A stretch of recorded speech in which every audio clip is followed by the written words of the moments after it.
Welcome back. In just a little over 5 years, Dr. Kingsley Ragashanti Stewart has moved from university lecturer to now Jamaica's most notorious radio personality.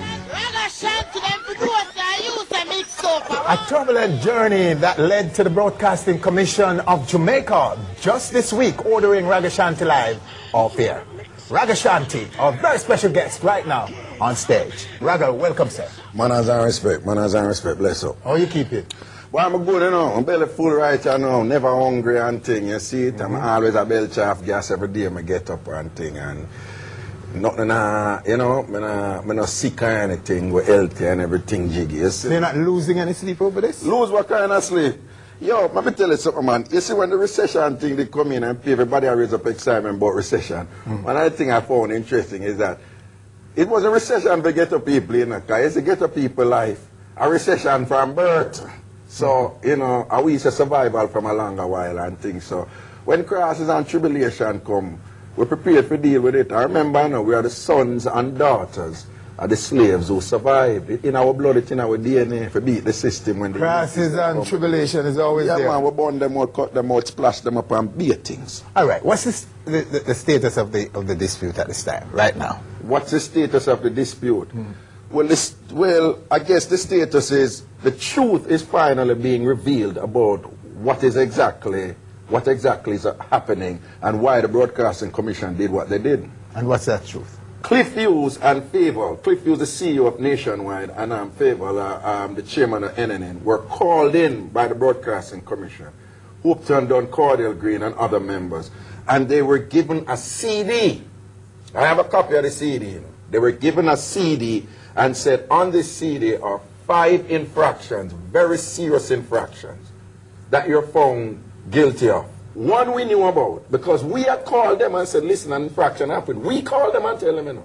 One of the 5, yes. One of the 5, and we said, you know, we're dealing with it, certain, you know, Nationwide said certain equipment were not in place. It's not something I did do.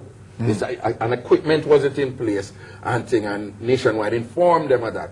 And next one, a man called the show and say him is a swiper, and them said a man not for call and say him a swiper, so them said that is an infraction too, but that is defensible. The other 3 infractions, alleged infraction, very serious. I can't even tell you the words then. When them say come out in the broadcast on Ragashanti live show. Okay. Right. So now, but this is happening between them and Cliff Hughes and the chairman of the Nationwide. Before the public knew anything about it. I know me, no know nothing here. So Cliff Hughes called me now, my boss called me now, and show me, first him show me the script. I said, these are the things I get out, and justifiably so. Cliff Hughes was very mad and angry. You understand? At you? Yes, because, not that me say it, you know. He was angry that he did not know that these things went on the air.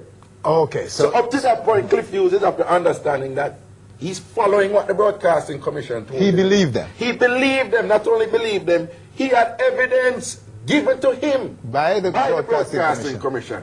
Which incidentally is unprecedented on their part. Whenever there's an allegation of a wrongdoing, they always tell you to send in the logotape. The logotape. So Cliff now come and call me and rough me up wicked. Because when me see the 3 things, them, you know, the 3 serious things, them panic, I'll be shocked to me. I said, them things I get out. Oh, they were said on your show?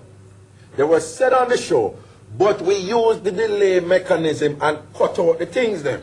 Okay. So them cut out, them never go over. So then the question is, how did they if we know so them cut out, and if we have the actual broadcast that is demonstrating unequivocally that they were cut out, when the Broadcasting Commission get this a CD from saying that them never cut out, and what were their objective? What was their objective in presenting the CD with the penalties and so forth? I set them, I set me up. Set them, I set me up. You understand? So where did that CD come from that they presented? Right there and then, a manager at Nationwide. So the infractions were on the CD? They were on the CD that, listen on, this is very important, you know. The infractions were on the CD that they were broadcasted on radio. That is very important. This is what the Broadcasting Commission said, that they were broadcasted on radio. Okay. When Cliff tell Upton don't say, him don't know about this, him never hear about this, Upton done chided Cliff Hughes in a disrespectful way and basically saying, you are on radio station and you don't know what going on it and whatever. That arrogance there, you know.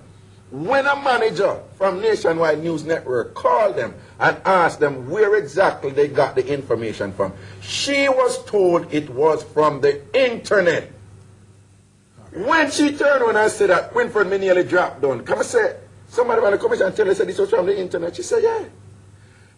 Cut long story short, they sent them a nice little letter and said, okay, given that the material is from the internet, and you know you don't regulate material from the internet because that is illegal, we're asking you, the Nationwide News Network asked the Broadcasting Commission to withdraw the sanctions because the sanctions were based on the severity of those 3 particular statements supposedly going on, which they didn't.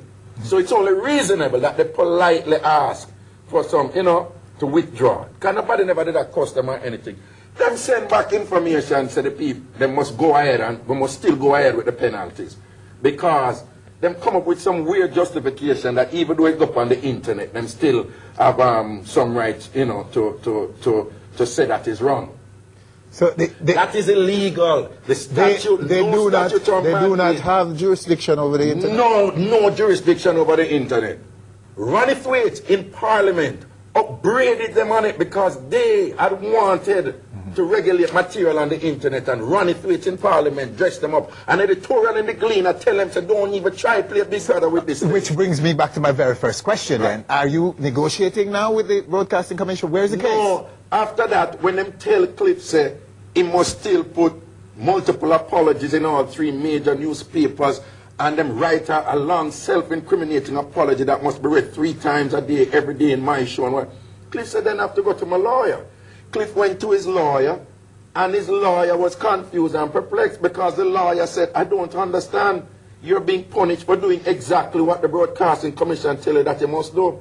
So the lawyer sent them a letter and said, with all due respect, the client cannot go out there and give apologies for something that, you know, that they're not guilty of, because you're not supposed to be regulating material on the internet.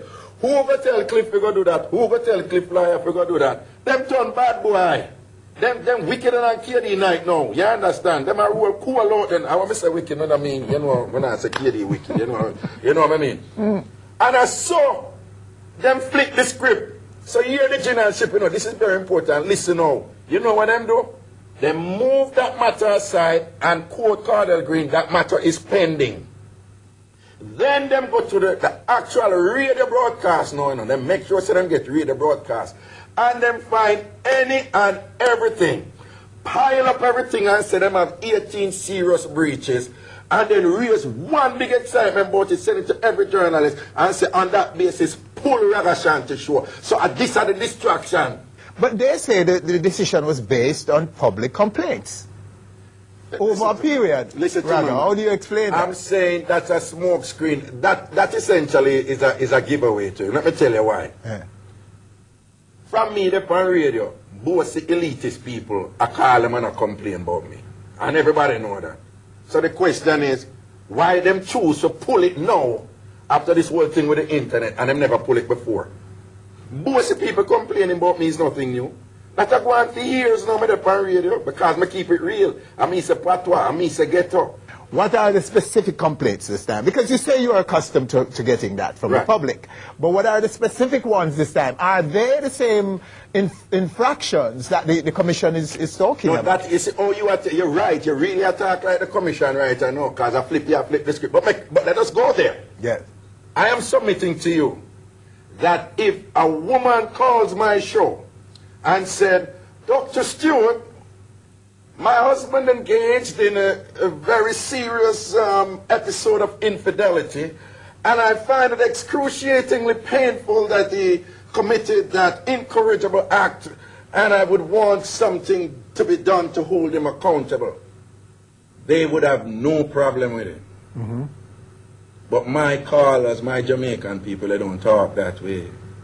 My ladies, they were calling and say, Raga, I said, my dad, I look at dirty boy, and the boy I got pick up one look at fly by night skating, and the girl dash out, they sitting upon him, raga, but it not go so I want him to say, look at Zutu pet girl, right? Them not like that. When them hear that, them say Raga is keeping people where they are and they're not uplifting them. Them say that is abusing the English language and it's a bad example for kids. Them never said them not like it, you know. It's always, it's not uplifting and it's dangerous for the kids. Them never tell you say a bad mind, them a bad mind the thing, you know. You understand? So the issue here, they would have you believe that it's just vulgarity out of control. But the real issue here is about classism and elitism and who has a right to let their voices be heard and in Jamaican media. And I keep telling people, it's no longer JBC and RGR anymore. It's no longer Dennis Hall and John Maxwell anymore. Media has been diversified. Get the people up in the thing. CVM, they bring it to them. A CVM draw TV journal. Talk it through, talk it through, talk it through. You understand? And put up, get the people voice. Kind of so cut we out. No retreat, no surrender. At our time now. We not cost them when them play them badminton, them squash and them speak spoke in a man at Phelps and thing. We are cost them. No, we make Raga Live. All right, Raga Live. Let's go back to on stage now. Ragashanti Live. That's it. On stage now.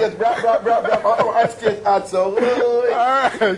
All right, Raga. I just want to end this segment by saying the commission is working for all the people of Jamaica. I would like to respectfully disagree. The commissioners when they're supposed to be, and they're attacking me. I would want Jamaican people to talk up, get up. They are supposed to be. Radio. Well, I remember you thinking about the show. Yeah.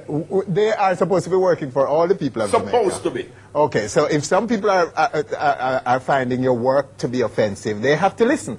It may not be justified, it may be unfair, it may be classism, as you say. Oh, no.